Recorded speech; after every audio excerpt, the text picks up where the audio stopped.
राज्य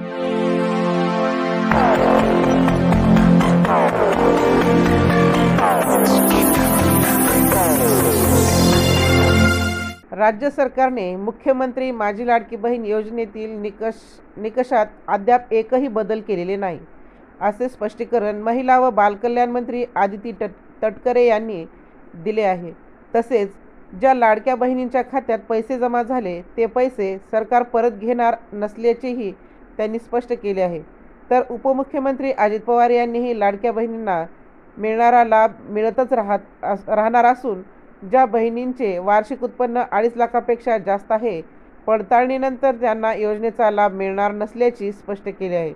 त्यानुसार शासन स्तरावर आता लाडकी बहीण योजनेतील लाभार्थ्यांची कुटींनी होत असल्याचे पाहायला मिळत आहे। त्यानुसार लातूर जिल्ह्यातील 25,000 लाडक्या बहिणींचे अर्ज बाद झाल्याची माहिती स्वतः महिला व बालकल्याण अधिकाऱ्यांनी दिली। त्यामुळे विधानसभा निवडणुकीच्या निकालानंतर लाडक्या बहिणींना योजनेतून धक्का करण्यात येत असल्याचे दिसून येत आहे। राज्यात एकीकडे विधानसभा निवडणुकांपूर्वी मुख्यमंत्री माझी लाडकी बहीण योजनेचा मोठा गाजावाजा आला होता। लातूर जिल्ह्यातील 5 लाखाहून अधिक महिलांना योजनेचा निधीही मिळाला। पण दुसरीकडे निवडणुकीच्या निकालानंतर या योजनेत पारदर्शकता आणली जात आहे।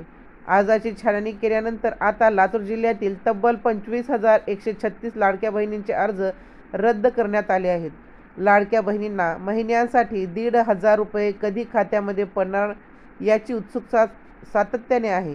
आत्तापर्यंत 7 महिन्यांचे 1,500 प्रमाणे पैसेही खात्यावर जमा झाले आहेत। पण काही ठिकाणी अनियमित आणि कागदपत्रांमध्ये छेडछाड असे प्रकार समोर येऊ लागले आहेत।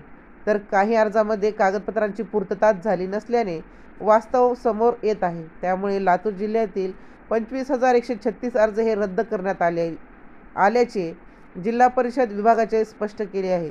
त्यामध्ये खोटी कागदपत्रे सादर करणे, उत्पन्न जास्त असणे यासारख्या कारणांमुळे हा निर्णय घेण्यात आला आहे। राजमंत्रीसाठी सुधाकर फुले, लातूर।